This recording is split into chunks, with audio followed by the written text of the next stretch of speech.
Simon. Thanks for joining us. Could you just tell us a bit about your career in policing and some of its highlights? Yeah, I'm Simon Cole. I'm Chief Constable of Leicestershire. I've been a police officer since the late 1980s. I joined the police in Birmingham, West Midlands Police, and then I worked in Hampshire, and then I came to Leicestershire. Leicestershire was probably where I wanted to start, but because I'm red green colourblind, they didn't accept my application in the late 1980s. So I joined in Birmingham, and that was where my career started. And here we are now, 33, getting on 34 years later. Wow, so is it always something that you wanted to do, get into policing? Or No, I was going to be a journalist.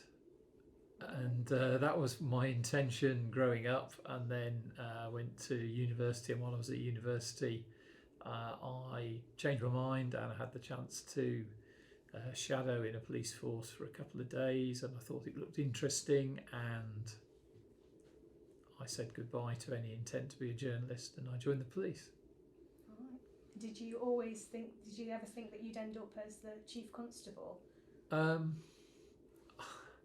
suppose I did and I didn't. I mean, it wasn't everything, but it wasn't something to aspire to. So I didn't ever feel that I plotted it out in that way.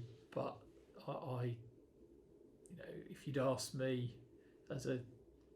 before I joined, I'd have probably said, "Oh yeah, that sounds quite interesting." As a sergeant or an inspector, then I wouldn't have. I would have said, "No, not likely."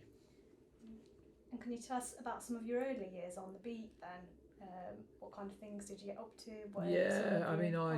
I worked shifts in Birmingham city centre. That's where I started as a constable, so foot patrol, and in those days very different sort of licensing hours, so you would have the kind of everybody trying to get out from the pubs and into the clubs, and the clubs would then all shut around 2 o'clock in the morning, and I mean it would be crazy busy at that point.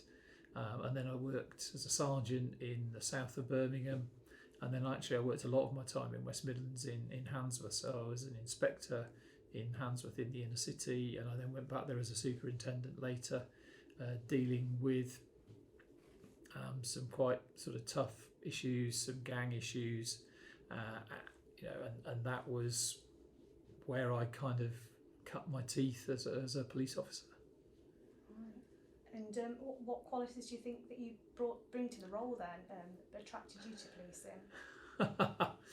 I don't know. I sort of always feel it's for other people to say, really. I mean, I suppose I've got a reasonable amount of common sense, and I mean, one of the great things about the job is that you deal with people, and you deal with people within the force, and you work with people within local communities, and I get a buzz out of dealing with people and working with people and talking with people. What do you think about the reaction? Because a lot of people have got good things to say about you. What does it feel like when you hear that kind of feedback from people? Well, it's very kind. I think it's important you stay grounded about it all. And some people have said some lovely things, and you and I were at an event 2 weeks ago, whenever it was, and some people said some very nice things, which I deeply appreciate. But I think you need to stay grounded and remember that there'll be some people with different views as well. But it was very kind of people.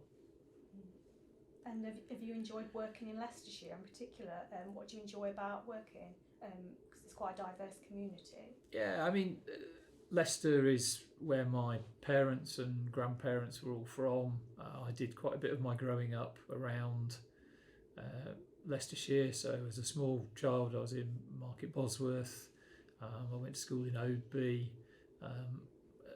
So it's a place that I know. And what you say is right. The diversity of the place, rural, urban, all the different communities, the different challenges, they are, really, really broad, and that is hugely appealing. That you can be dealing with such varied issues whilst working in a place that I feel I've got a connection to. And what do you feel have been the main challenges during your time as the Chief Constable? Look, I mean, there's been a whole set of things. I mean, organisationally, the pressure of austerity, really significant pressure on the budget at a time when local communities always want to see more of the police, and at the time we were getting smaller quite quickly. COVID, a worldwide pandemic, not probably something expected to deal with, as well as all of the other challenges, be that about violent crime or acquisitive crime, the things that the police have to deal with. But I think, COVID was a real challenge, both for our role in society and our role across Leicester, Leicestershire and Rutland, but also in terms of, within the organisation as well, because we had to carry on. We couldn't pause and stop. We had to carry on. We were kind of trying to issue PPE. We were trying to deal with things in a very different way, with little or no notice quite often. So COVID, I think, has been a really significant challenge. It's been a challenge for all of us in different ways, but professionally, a big and significant ask. And for you personally, what have you been your proudest achievements? I think, in a way, it's for others to say what those things are. I mean, I think it's really important that we do the day-to-day, that we do the 24/7 every day. We're out there trying to make a positive difference. Along the way there have been some very real and very specific things have happened, ranging from the disorder back in 2011. We had significant protests around that time as well in the city. We've had things, Hinkley Road, the helicopter crash, a whole set of things that have been very, very challenging to deal with. But I think it's for others to say what's been achieved, not necessarily me. So how would you sum up your career? Goodness, well, I often, when people retire, I ask them what they would say to their younger self as they joined, and I suppose I would say to my younger self, keep going, do join. It's been hugely rewarding. It's had significant challenges at times, but overall, I think that I've had the opportunity to try and make the world a better place. If that doesn't sound too sort of, I don't know, cheesy. I mean, what we do is try and make the world a better place by how we go about our business, by how we patrol, by how we safeguard people, by making sure we target offenders who are causing harm to communities, and that's what we're trying to do all the time. And how do you feel about your retirement? Are you quite sad, or any part of you that's sad, or?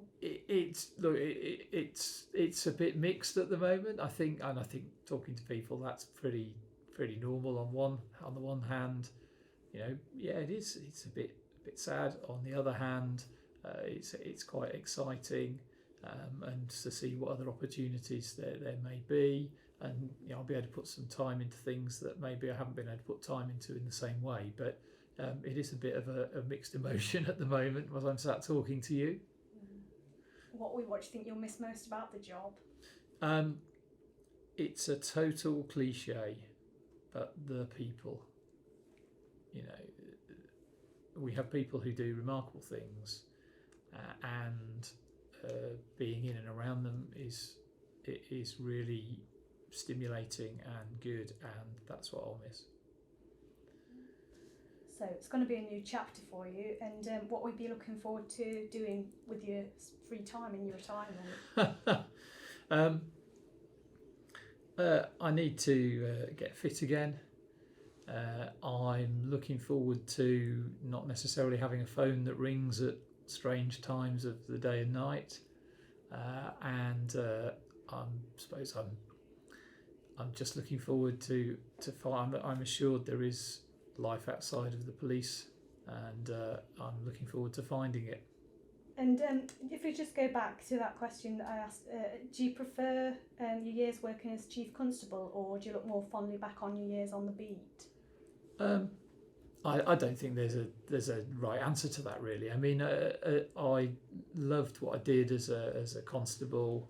I worked with some great people. I'm still in touch with some of them, and I think that we did some good things and we made a difference.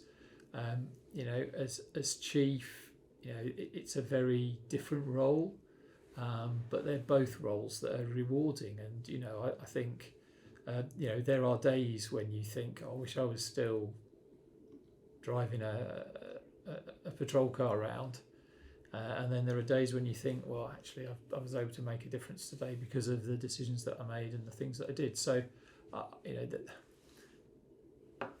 they've happened at very different stages of life, as it were. I mean, you know, in my 20s, I'd loved the adventure of being out and about on patrol. I thought it was fantastic, you know, absolutely fantastic. Yeah. Was it kind of the buzz then, kind of thing, as a young Yeah, man? absolutely, yeah, absolutely. You know, and answering the radio and not knowing what you were going to find when you got there, and you know, trying to catch people and chasing people and you know, doing all the things that were kind of the action bit, and then, you know, now it's over 30 years later. You know, one of the things with the police is you know you can grow up in the job, so you know you probably change a bit as you go through, and so now some of the more kind of cerebral challenges interest me in a way that maybe they wouldn't have done as a young officer. And what's the most unusual thing that happened to you whilst you were on duty? I don't know. I mean, you kind of go through the whole range. You know, you get the hen knights who want to you know, or be photographed with a cop. I've been assaulted. I've been, you know, as in physically assaulted. You know, there's a whole gamut of experiences that you have that are part of being in the police. You deal with really unusual jobs, but there's a theme throughout all of it, which is, you know, people who want support or help from the police. So, I mean, you know, you have some fun along the way. I mean, some of the things we've dealt with, I mean, it was pretty hard. Whilst there were professional responsibilities around things like the Leicester City Victory Parade, it was pretty hard to do that without it being fun and without that sense of, wow, what an amazing thing this is. So all sorts along the way. And would you say crime's gone up and down in Leicestershire, or is that a hard one to answer? Well, I mean, the crime survey nationally would say that crime is going down, but the crime being reported to the police is going up. So there's sort of two different things going on at the same time. I mean, one of the challenges for us is we don't just deal with crime. You know, crime is probably about a fifth of the workload that we have. With the other things that we deal with around safeguarding, might be about road traffic and things that take place on the road. So crime isn't the only measure. But clearly it's a focus for us in terms of the impact that has on local communities, the kind of neighbourhood crimes, acquisitive crimes, make a difference to local communities, and it's our job to try and prevent them and to deal with offenders. And finally, how do you feel about your, you know, the person that's taken over, Rob Nixon? Do you think he's got, well, obviously you're humble, you're not going to say, but he's got big, some people would say he's got big shoes to fill. Look, Rob's going to be acting up after I step away. He's a really talented guy, and you know, I'm sure that he will give it absolutely all that he's got. He knows the place well. He's been in the force for all of his service, so you know, 20 odd years, and you know, I wish him well. Oh, thank you very much. Thank you.